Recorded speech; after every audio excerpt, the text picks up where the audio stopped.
Honestly, I think it's super special, and sitting at the table, kind of obviously knowing where I'm going, you still get a little bit anxious when the commissioner walks out and says your name. It's something you dream of, like a moment I've dreamed of since I was in second grade, and be there with my family at the table was amazing, and to share it with them was super special. I would say the biggest thing is just you can't take a second off, no matter who you're guarding. No matter if you're on offense or defense, like you breathe for 1 second and you're not looking at your man and she's on the other side of the court. So I think that's the biggest thing is everybody's so skilled. Like this is the most competitive league. I felt like Kels probably should have got a little love. I honestly thought she probably should have been player of the month. Just what she was doing and at the clip she was doing it. I think she was like 50, 40, 90 this month, which is really, really hard to do. So I feel very fortunate to play with her. And honestly, I'm not even trying to be corny. Like I really think she deserved it. So favorite basketball movie? Favorite basketball movie? Like Mike. Most prized possession? My dog. Play with any player, past or present, who would it be? Maya Moore. I think just the biggest thing is, it's really, really special, and I don't think it's going to set in for me for quite some time. I want my legacy to be the impact that I can have on young kids and the people in the state of Iowa. And I hope I brought them a lot of joy this season. I hope this team brought them a lot of joy. I understand we came up 1 win short, but I think we have a lot to be proud of and a lot to celebrate. And I was just that young girl, so all you have to do is dream, and you can be in moments like this. Felt like we were flowing well out there. Like it just felt like pretty basketball. Like, and sometimes I think as a basketball player, like you can just feel it. I thought that's what we had. Like I said, minus the first 6 minutes, I thought we played really well. And this was a big one for us. It almost counts towards 2 when you're in the playoff race of like a loss and a win. For me, like I vividly remember my freshman year during the bubble, we played Kentucky in the round of 32, and Tamika was on the game, and I was like tweaking out. Like I couldn't believe she was calling one of my games. Like somebody I idolized, somebody that I loved, and somebody that is not only a great basketball player and everything that she did, but she's a tremendous person. And I just think that speaks to the organization as a whole, and everything they do is so first class. Yeah, I think for me, my competitive passion is just all about the game and what fires me up and what fires my team up. I think that's what I'm focused on. I think I play with a lot of emotion, but I think our team is mostly focused on celebrating each other. That's what we've always been about. Coach Bluter always talks about celebrating the assists. We're a team that really focus on having, high number of assists every single night out and low number of turnovers. I think more than anything, I'm just really excited. I think this is a dream. This is something I wrote down on a piece of paper when I was in second grade, get a basketball scholarship, playing the WNBA. This is always something I wanted to do. SNL, and it's not close. I was so nervous. I've never been so nervous for something in my life. Basketball on the national stage, easy, but that was before they rolled me into the set, I was my heart was pounding out of my chest, but it went okay, so. Yeah, we know. And obviously, I can't tell jokes like you do. Thank you for that. But I did write some jokes, and it would mean a lot to me if you read some of them. Just right over there on the cards. Well. Why did you decide that this was the time to end your college career? Well, I think there's pros and cons to both sides, and that's what made the decision so difficult. It was almost a win-win, but at the same time a lose-lose, because I was giving up something, and I'm just kind of ready for the next chapter and a new challenge in my life. But I think the reason I decided to announce it when I did was just to have that closure. Honestly, I have no idea. I was just trying to get to the handshake line and shake hands and, be grateful that my team was in that position. That's all you can do is hold your head high, be proud of what you did, and, all the credit in the world to LSU. They were tremendous. They deserve it. They had a tremendous season. Kim Mulkey. I thought it was a really fun game. These fans have just been crazy and so into it, and I feel especially with how we started the season, I feel like they definitely deserve it, and I think they're starting to see how much potential this team has when we play the way we're supposed to. And what's the best advice that has given you in game this season? Nobody gives me advice in game. I wish. Caitlin Clark's rise to prominence in women's basketball has been extraordinary, and yet she has become a polarizing figure early in her career. Comparisons to LeBron James are inevitable, as both have faced substantial criticism, but while James's detractors have grown over time, Clark's critics emerged almost immediately. This backlash isn't just from fans. Former and current players have also voiced their opinions, necessitating a deeper look into why Clark evokes such strong reactions. So, join us in this video as we will reveal how the WNBA is trying to destroy Caitlin Clark. Caitlin Clark's rise to stardom started in Des Moines, Iowa. From an early age, it was clear that Clark was destined for greatness. Her high school career at Dowling Catholic High School was nothing short of spectacular, as she broke numerous records and earned a reputation as one of the top prospects in the nation. Clark's decision to join the University of Iowa proved to be a game changer for both her and the Hawkeyes. In her freshman year, she led the nation in scoring, averaging 26.6 points per game, and continued to amaze with her playmaking ability, averaging around 7.1 assists per game. Her sophomore year was equally impressive, with Clark averaging 27 points, 8 assists, and 8 rebounds per game, solidifying her status as one of the best players in college basketball. Her exceptional performances earned her a spot in the WNBA draft, where she was selected by the Indiana Fever.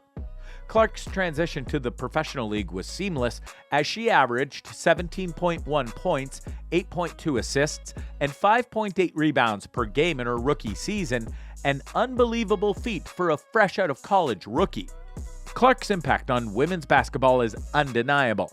Despite differing opinions on her playing style, her contributions to the sport are significant. No other college athlete in the past 25 years has elevated their sport as Clark has.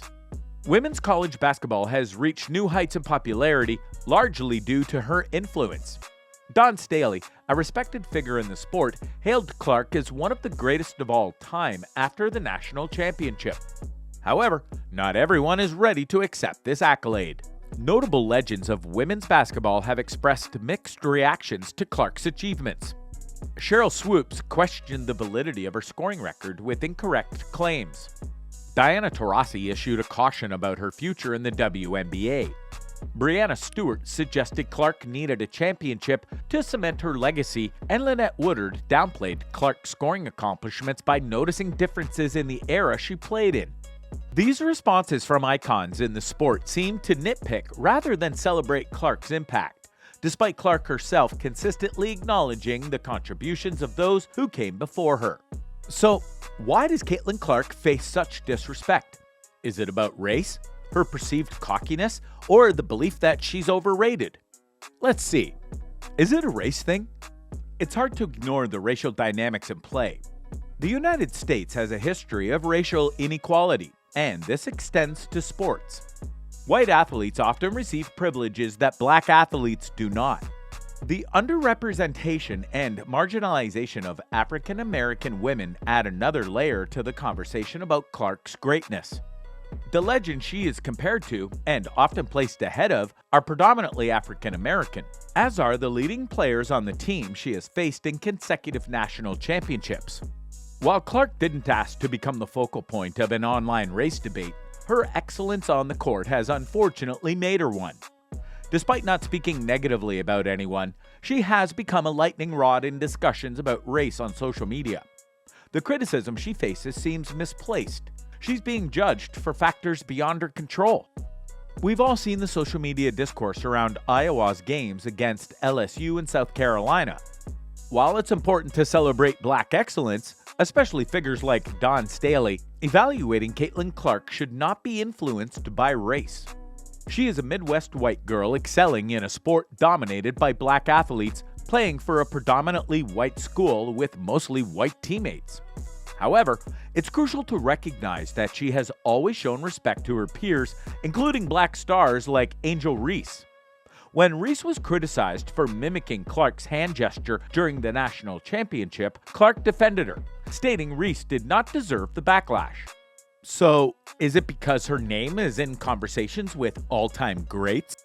Respecting the legends who paved the way is essential, and Caitlin Clark acknowledges this herself.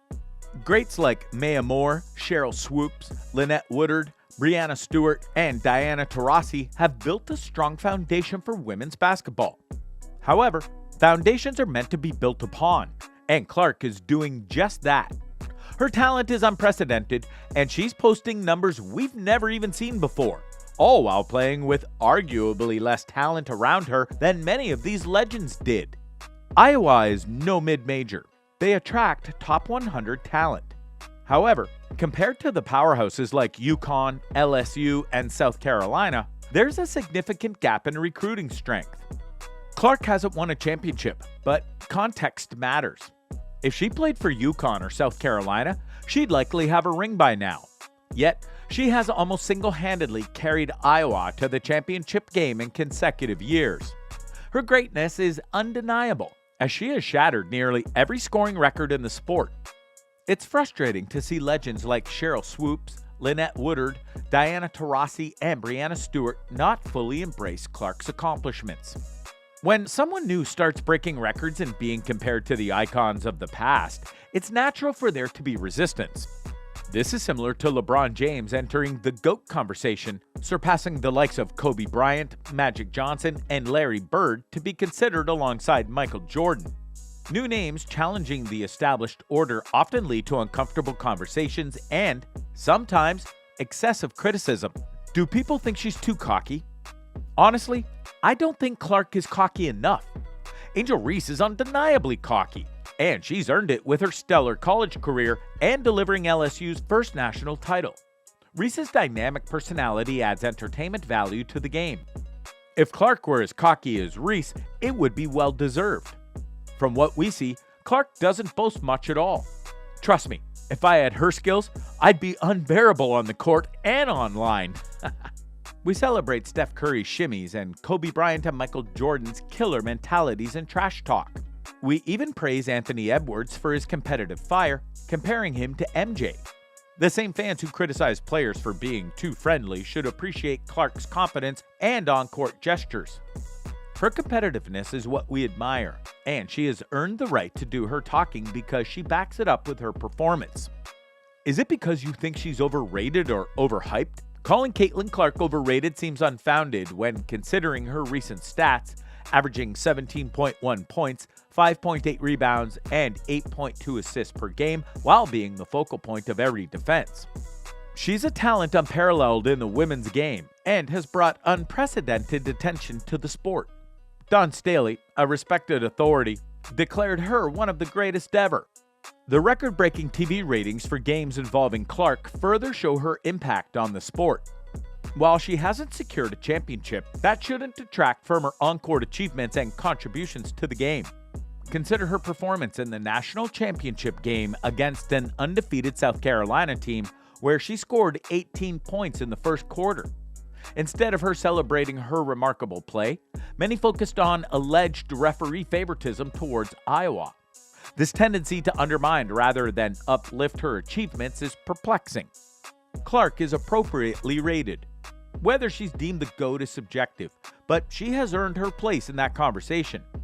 As the NCAA's all-time leading scorer for both men's and women's basketball and one of the greatest passers, her inclusion in discussions about the best ever is justified. She elevated a program with just one prior Final Four appearance to 2 consecutive national championship games. Though she hasn't won a national title, she embodies a winner's spirit.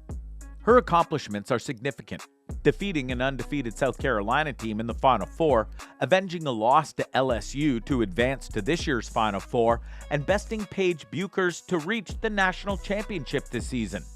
Criticizing her achievements and attempting to downplay her impact seems unreasonable. Acknowledging her greatness doesn't diminish the legacy of legends like Breanna Stewart, Maya Moore, Cheryl Swoops, or Candace Parker. It's possible to recognize Clark's achievements while still holding these other greats in high regard.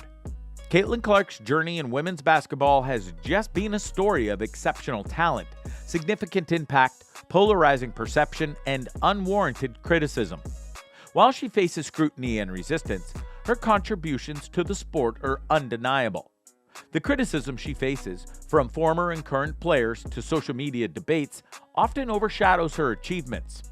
Her place in conversations with all-time greats and comparisons to legendary figures sparks controversy, as new talents always do. Yet, her influence and achievements stand firm. Clark's perceived cockiness is another point of contention. However, her confidence is a trait celebrated in male athletes and it's essential to recognize that she has shown nothing but respect for her peers.